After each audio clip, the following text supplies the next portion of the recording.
So there's a real question as to what the story is with Arizona politically. And I think that all of us, even if we don't pay any attention to politics, we can agree Arizona is a super messed up weirdo place when it comes to the politics. Senator Sinema is this very hard person to understand. We don't know whether we like or don't like Kari Lake. How in the world can anybody think that this astronaut has really got his head on straight in a way of being a U.S. senator? And with all this talk about Arizona, we don't know whether or not Arizona's in play for the Republicans. And should the Republicans even make a play for it? I mean, I'm not the only person asking this question, am I? Turns out I'm not the only person talking about how weird Arizona is. Guys, welcome to the show, presented by Americans for Prosperity. To the show by Americans for Prosperity, economic freedom, and free speech. That's what they're about. You would think after all this time they've been my sponsor, I would get it right. You think I'd get it right, Jon Gabriel? Let me bring him in right there from Ricochet.com and the King of Stuff podcast, also a contributor to the Arizona Republic. Jon Gabriel joins us, and you know, there was this piece right there from the Washington Times. The race for Sinema Senate seat stirs up land of the weird in politics. Isn't Arizona the land of the weird when it comes to politics, when you take a look at the whole country? Well, I've never looked at the term weird as an insult, so I have to agree. I've lived here since I was a little kid. We moved out here from the Midwest, like, I don't know, probably 3/4 of the people who live in Arizona all kind of hail originally from the Midwest. And yeah, it is an odd place, but in a big way. That's why I love it here. It's an attitude of just kind of defiance and love being, the people here love being inscrutable to outsiders, as well as insiders like myself sometimes. The idea that it's weird, you like the weird, and the people there. Do all people of Arizona? I mean, I'm not a guy from Arizona. I did go to Arizona State, Sun Devils, and that's the only way that it is. Know that, Tucson. Do they all see themselves that way? You know, you go back to the whole late Senator John McCain Maverick conversation. Is that how everybody in Arizona wants to see their politics? I don't think everybody, but there's always been the strong defiant streak. I always try to tell a lot of people, trying to explain it here, we're not liberal, we are not conservative, we're contrarian. That's kind of the key to understanding Arizona. And we're very happy with tweaking the nose of any kind of outsiders, DC types and the like. But we'll tweak that nose even as we cut the nose off our own face sometimes. It's not always wise, seeing Senator McCain lauded one week and reviled the next. That was kind of most of his career. Now we have a maverick senator in Kyrsten Sinema. But before either of them, you had Barry Goldwater, who also just flummoxed people in general. There's kind of this defiant streak where you're very eager to be not seen as taking orders from party bosses, from leading politicians, from Wall Street, you name it.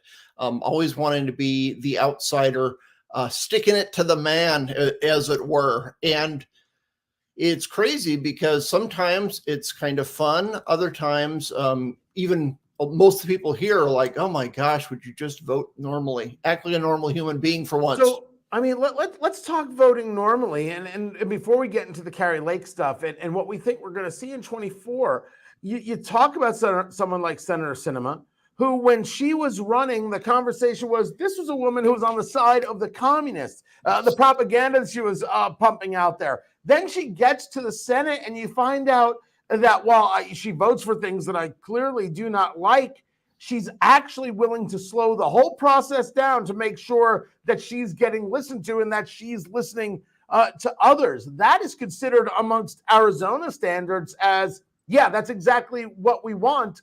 But I don't know whether or not on Arizona standards that her policies match up to the politics of the state. Yeah, I think she's a lot more in line with the people who would always vote for a GOP issue or always vote for a Democratic issue. There just is this weird thing, kind of like John McCain. If you go back, John McCain would vote no on a conservative bill, but it would be completely random. 6 days a week, he would have voted yes. And one day he woke up wrong and he just decided to vote no and say, hey, look at me, I'm a maverick. You can't tell where I'm going. So there is this kind of weird attitude of just wanting to be a little inscrutable, wanting to be a thorn in the side. Look, everybody's on daylight savings time because, hey, now we all know which time zone we're in. Not Arizona, back when it was decided, I don't know, Barry Goldwater was just like at the back of the Congress, I don't know, flipping the bird to the House or somebody and saying, no, I don't want to. Yeah, but everybody's doing it. Yeah, no, we're going to be in our own time zone. So we're kind of like the Langoliers here. We're kind of a half hour ahead or behind all of our neighbors. So it is kind of hard to figure out. It is kind of inscrutable, but it is a state where the largest party in the next year or two will be, well, party quote unquote, but will be independent. It's about 1/3 independent, 1/3 Democrat, 1/3 Republican. Republicans are slightly in the lead now, but independent is going up every year. Let's take it a little step further. Talking to Jon Gabriel of Ricochet.com, the King of Stuff podcast, and a contributor over there at the Arizona Republic. Now that gubernatorial race is done, you've got Governor Katie Hobbs, a woman who doesn't believe that you should be able to sell a tamale on a street corner. Literally vetoed the legislation that would allow families to go about making some extra scratch. And she won't answer a question. Does her first couple of months in office, Katie Hobbs, does it make people say, well, you get what you voted for? Does it make people say, you know what, maybe there was a real problem with this election and Kari Lake was right? Or are people just like, that's the way it is, let's go have lunch? Like, is there a real visceral response to what Katie Hobbs as governor has been? Yeah, I don't think it's visceral yet. I think people are like, okay, the election's over, the honeymoon period, give her a chance. But everybody's confused, and her supporters are very confused and frustrated, talking to pretty diehard Democrats who are just like, oh my gosh, there's no way Kari Lake can win. We need Katie Hobbs. She's our gal. She's going to be great. Those people are like, what on earth is this person doing? But this is the way she has always been. This is the way Katie Hobbs has always been. So for anybody to be surprised at this outcome, she's kind of a mid-level government functionary who now is running our state, doesn't exactly know what she's doing. Doing things like, this goofy tamale bill where these little abuelitas are in their back room making a couple tamales so they can make some bucks. They'll, I don't know, have money to buy Christmas presents for their grandkids. And she's like, no, we need to tax these people. We need to make we need to make sure to put the boot of government on their necks. Everybody, both parties are like, is this person crazy? What is she doing? Yeah, she tried to make it a public safety conversation. We don't know if the food is safe. If you're stopping at a roadside place for a tamale, you know the possible risks, and you said, screw it, I'm in. It's like being in Wisconsin and stopping on the side of the road for a bratwurst. You know what's possible. You know how much time you're going to spend in a bathroom. And you're like, screw it, I'm totally going to do this because it's delicious. Yeah, it's the guy who walks in at 3 a.m. to the 7-Eleven and sees that last hot dog spinning on those rollers. And he's like, you know what? My time's going to come eventually. It might be right now, but it's worth it. Talking to Jon Gabriel of Ricochet.com and the King of Stuff podcast. All of this, and this article from the Washington Times and others is really this kind of, it sets up the question about, is Arizona and its electoral votes even worth it for the Republicans in 2024? So and once you start asking that, you got to ask it the other way. As you see it, can Republicans take 2024 you could say with Trump or with DeSantis, but let's maybe a little more in general. Can the Republicans do it? And with the election victories Democrats have had, go the other way with the question, are Democrats going to take Arizona for granted? I think they are getting completely overconfident, the Democrats that are in Arizona, which is bizarre because all the elections have been very close. Kari Lake lost by 1% of the vote or something very close. It is still a tightly contested state. I would say for both parties, if they want to win, they really got to focus on the suburban vote. That is just huge here in Arizona. Florida, you have the retirees, or you have recent immigrants who recently became citizens. Arizona is a very suburban kind of place. You might live in Phoenix, but Phoenix has probably more land area than any city in the country, even if we might not be the largest in population. Very spread out. Everybody has their little plot of land, their lawn, whether there's rocks in it or actually grass. So I think you really need to contend with those bread and butter issues if you want to win people over, instead of kind of the hardcore ideology. Just say, hey, the economy is horrible. Biden doesn't know what he's doing. Katie Hobbs doesn't know what she's doing. Maybe we should give the GOP a try. So I think it's very much going to be contested. But any candidate who wants to win there, they got to get out there and retail it, knock doors. That's how you win this place.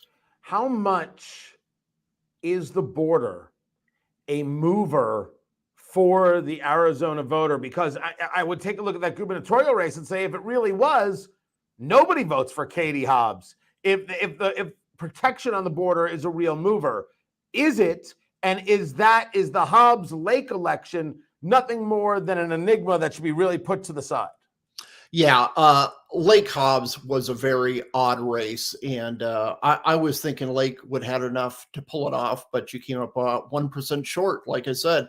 I think the border, it works a lot when we're talking about more southern Arizona, Tucson, Yuma, towns like that. But over half the state's population is in Phoenix and the surrounding area, which is Maricopa County. And here, people are kind of iffy about it. I think part of the reason on the border is we've had about 15 years of governors who are very aggressive on the border issues and pushing back on the federal government and taking matters in their own hands when they had to. And so I think people are like, well, we can give Democrats a chance. We've had Republican leadership here on the executive level for a long time. How bad could the Democrats be, was kind of the attitude. Well, they're going to see that right now. And even Katie Hobbs, as incompetent as she is, she ran, one of her issues was, I'm going to stop the evil practices of Doug Ducey, the former governor, who was busing migrants out of state. Well, within a month of her becoming governor, she says, hey, instead of just using buses, I'm going to be flying migrants out too. So I think even she is looking at this and saying, okay, this is crazy. We can't be doing this. And of course, the Democrats didn't have any kind of problem with it. I'm like, okay, well, if a Democrat's willing to do that, good for her. Keep being tough on the border. But she just does it with a smiling face. She knows it'll destroy her and her party if she doesn't talk tough on the issue. So if you're advising the Republican Party, you're like, Arizona up for grabs, come grab it. Yeah, exactly. Absolutely. And I would really focus on just the basic stuff. Inflation, the border, we don't need to be overly aggressive on it. People naturally understand, including Democrats, including the Latino vote out here. Everybody knows that the border is a mess. And, you don't need dramatics. You just show the footage of what's going on down there. Focus on the economy. You have a lot of younger families here. You have couples who had just had one, maybe a second child. They were living in California. They were living in other states and were like, oh, we got to get out of this craziness. Hey, what's going on in Arizona? So you do have these people coming from other states, maybe Chicago, a lot of people from Chicago live here, Indianapolis, the Midwest in general, who just kind of had enough with crime, had enough with high taxes, moved out here. So they have conservative instincts, but they're not looking to ideology. I always think kind of more philosophically and big pictures. Look, they just want the inflation to be fixed. They want their dollar to go a little farther. They don't want to spend an arm and a leg at the gas pump. I think any Republican focusing on those issues can win and win handily. Jon Gabriel is his name. Find his work over at ricochet.com in the Arizona Republic and subscribe to the King of Stuff podcast, wherever it is you get your podcast. Jon, I appreciate you. And I appreciate you guys being a part of what we're doing over here. And my thanks to Americans for Prosperity, AmericansForProsperity.org, economic liberty and free speech. That's kind of what it's all about, baby. That's kind of my thing. Guys, I appreciate you. Don't forget to subscribe on Rumble, and I'll catch you next time.